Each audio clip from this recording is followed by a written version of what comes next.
What's going on, party people? My name is Omar, aka Omizi, and listen, I've made it my life's mission. Every single day, I plan on attacking the passport bros one step at a time. Before we get into the video, make sure you hit that subscribe button, make sure you hit that join button, and always tell a friend to tell a friend. Now, if you don't know what a passport bro is, and if you don't know who this guy, Auston Holleman, is, let me tell you. Passport bros are a collection of men, specifically black men, who have decided that dating in America is outdated. It's played out. We're gonna go overseas, we're gonna get our passports, we're gonna go overseas, and we are going to find other women to have sexual relations with. We're going to find other women to marry. Now, I think that there's a key difference that I need to speak on right here. If you listen to some passport pros, they'll specifically talk about finding a wife, finding a good woman. Dating in America won't lead you to those things. They won't lead you down those paths. So you want somebody with more traditional views, you need to go overseas. Now, with that being said, there are some passport bros on the other side that talk about going overseas for one thing and one thing only. And that's the sex.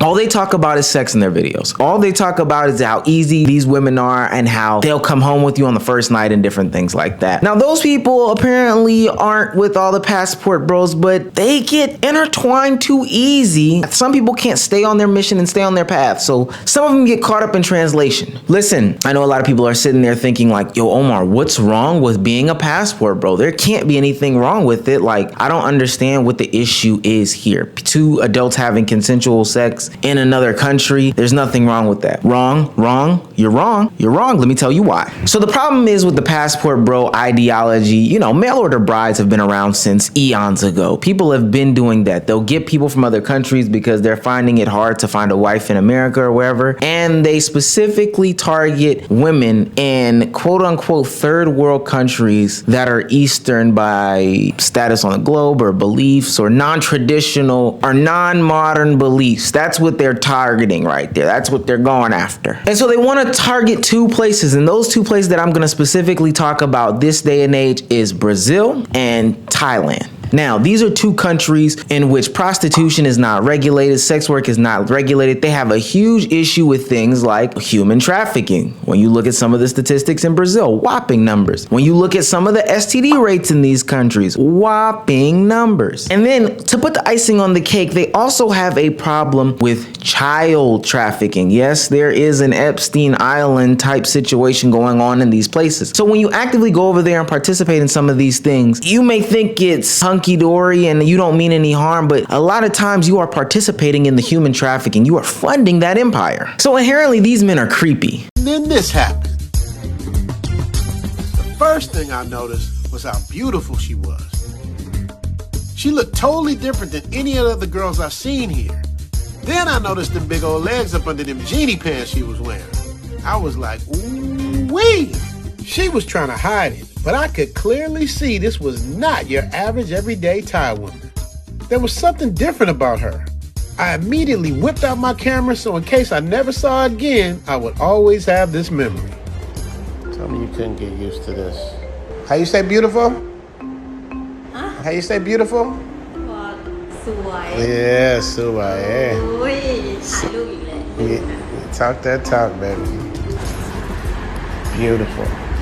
In America, I hear you can catch a case for telling the wrong woman she's beautiful. Yeah, she gives good foot too. They spend a lot of time bashing American women and not enough time praising Brazilian women, which to me is very strange and is very telling. It seems like their mentality is still stuck in the US, but their physical is overseas. They go around and they parade the women around talking about they're gonna do relationships, but look at how they parade these women around in some of these clips.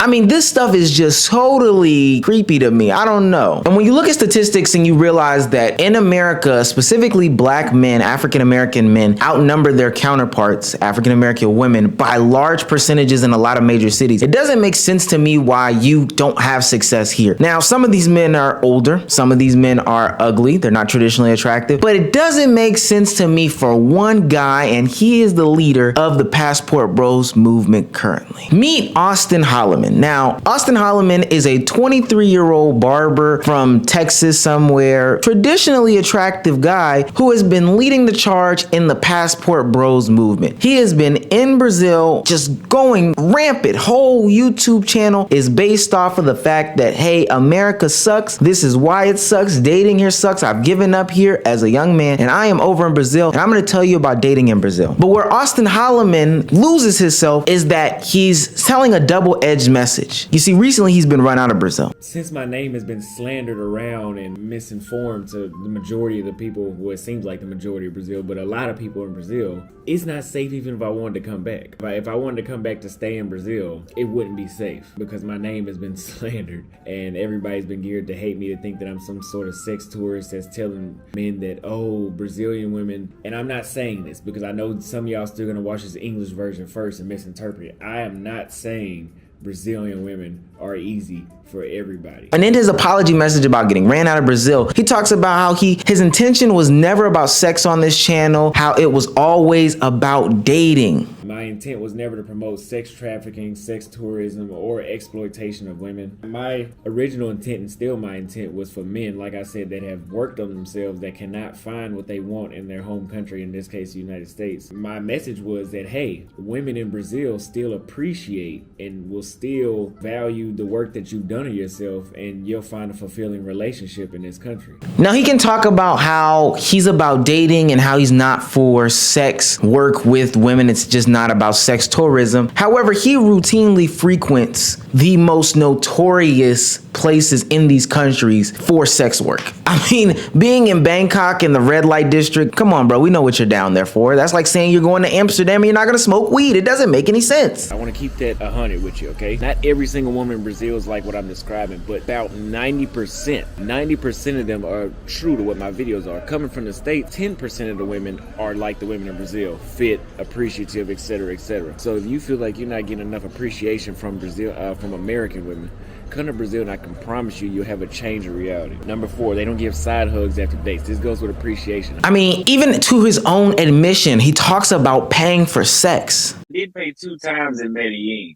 I did pay 2 times. I'm sure you've paid a lot more. Now, if you're telling me that your page isn't about sex, why are you out here on different platforms promoting or talking about the fact that you've paid for sex? Maybe you're trying to show us the reality, but you know, it is what it is. Now, speaking on this specific point, and this is why I really want to touch on Auston Holleman and the Passport Bros and why the ideology doesn't make any sense to me. I believe sex work, when it's regulated, when it's healthy, it can be liberating for a lot of people who might be in like economic downturn. However, to me personally, and this might be me speaking out of both sides of my neck, there's something to be said about somebody who goes out of the country where the Brazilian real is like very low compared to the American dollar, when the Thai dollar is very low in comparison to the American dollar. You flex and you flaunt that in some of your videos. I lived in North Dallas, so sometimes I'd go hang out at Stir. If I wanted to meet somebody at Stir, dude, I was dropping 100 for her to eat, and I to eat, drink 2 drinks a piece. You dropping $100. $100, I can take 5 chicks out on a date. Me a great restaurant in Brazil. It's cheap. It's just all $1 is 5 here. It's cheaper to date in Brazil. So when you go there and your dollar means more and you're buying coochie, it lets me know that something's off about you. So I did a little bit more research and I looked at some of your dates. Hey, okay, I'm Austin. Alright, so you gonna cook the barbecue sauce like you said? Yes. You cook for sure? Say it. Yay. Oh, no, you wanna cook? Yeah, I can. Oh, you can or you want to? I want to. So we got a party pooper right here. She's been negative the past 15 minutes. No. She Stop ain't lying. No, Stop let lying. me talk. It's not your Stop turn. lying. Stop being rude. You stop lying.